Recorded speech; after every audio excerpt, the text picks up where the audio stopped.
So this is Elderly and Disabled Rabbits Part 2 of 3. So we're going to, basically, this is kind of my outline. We're going to talk about primary problems, which is the primary illness, the main illness that they get. And then we're going to talk about the secondary problems, things that happen because of the first problem. And then how to treat the primary problems and how to treat the secondary problems. Then we'll go into some environmental considerations and then the techniques to practice.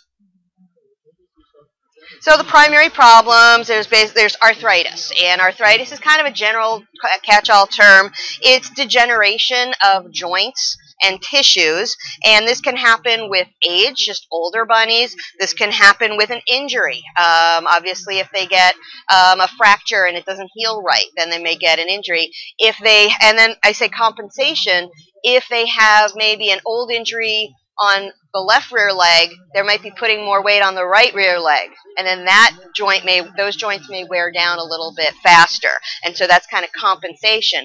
With rabbits that have their hind end down, because it twists their body, and so they're compensating with their front end, and that can really apply a lot of tension and strain to their other legs and back as well.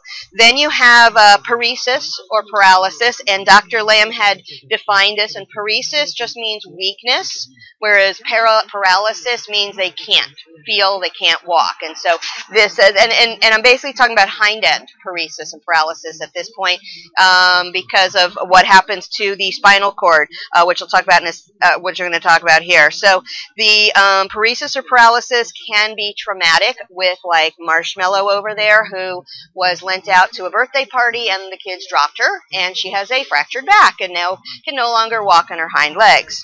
So so that's traumatic. Degenerative. There's a lot of older bunnies that, the first thing is the owners come in and say they're tripping. They trip when they get into the litter box, or they kind of have a little wobble, or they're kind of like a flump on their back end. Like their front end works fine, and it's like a flump on the back end.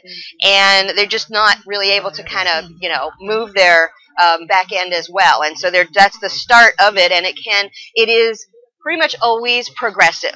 And that's how it starts, and it will slowly get worse and worse. And also, this is the case where the rehabbers, the care facility, is the best. And it's always best to get started when they first show signs, because that's when you're going to be able to get them stronger before there's a lot of changes, and you're really going to be able to have the best quality of life for the longest time and the best locomotion and movement. So, and then there's intervertebral disc disease. And I'm sure you guys have heard of people getting a slip disc. Okay, yeah, and so your spinal cord is made up of like these blocks of bone, and in between those bones are the cartilage discs. And so with rubbing and injury and things like that, those vertebral bones can squish the discs, and then the discs can get squished out and push on the spinal cord. And so I'm doing it like this is like for a human, but when you're talking about a rabbit, and I did want to do a drawing and put it up there or get like anatomy book, and I just didn't have the time, I apologize. And so just envision that you have this spinal cord like this, I'm sorry, the vertebral body is like this, and the spinal cord above it, and then you're going to have these cartilage discs, and if the cartilage is squished, then it's going to push up on the spinal cord. And then what happens is though if the head of the bunny is here, the back end is here, the brain sends the signals down the spinal cord to the back legs and then back up again. But if you've got that compressed or cut, then the signals can't get to the back legs and can't get back up to the brain, and so then the brain doesn't know where the back legs are, can't tell the back legs what to do. There is still some nerve conduction that goes from the back leg straight back up and down, but it doesn't really go up to the brain, or less goes up to the brain.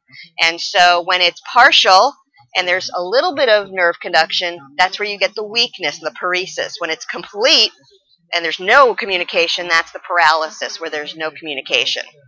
But most rabbits that start to get weak in the hind end, unless something else gets them first, they pretty much are always going to progress to being, either on their side or just, not really able to use their back end.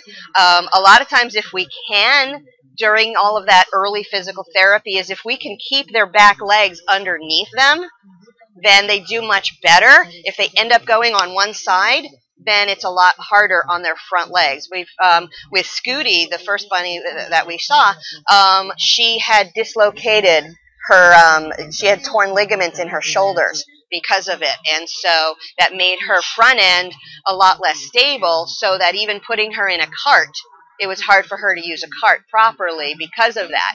And so we've noticed that if you're able to keep the bunny's feet underneath them, they're able to move better than if they go on the side. I mean, bunnies can still get in a circle or kind of drag themselves forward. But it does a lot of times happen that they go down on one side and it's one side. They don't go alternate sides, it's one side, and they're very uncomfortable if you turn them the other way. And so the key thing is, if you start your treatment at the very beginning of signs, that's where you can have the most effect, the greatest effect, and keep them stronger longer. So, and then also there is, so you can see the and then there's head tilt. There's the acute phase where their head is tilted, their eyes are going like this, the whole world is spinning, they're dizzy, they're maybe nauseous, not eating so well. What can happen is that sometimes they, if there's inflammation of the inner ear, I don't know if you remember about the semicircular canals, there's just these little tubes, and they're filled with fluid, and these little papilla or villi that they are going to sense the fluid and where the fluid is, and that's going to tell you what is up and what's the horizon, what's down. And if that's messed up, then they might not know which way is up, which way is down, or we don't know if it's a muscle thing, or is it that they're kind of out of alignment. Like you sleep wrong and your neck is sore, so you kind of walk a little funny, and then, so we don't know exactly why, but a lot of times that's what happens, and sometimes you can feel like one side, the muscle's really tight, and so a lot of times what we're doing is we're trying to massage that and release that. Okay, so, but that's a whole nother, head tilt's a whole nother lecture. Okay.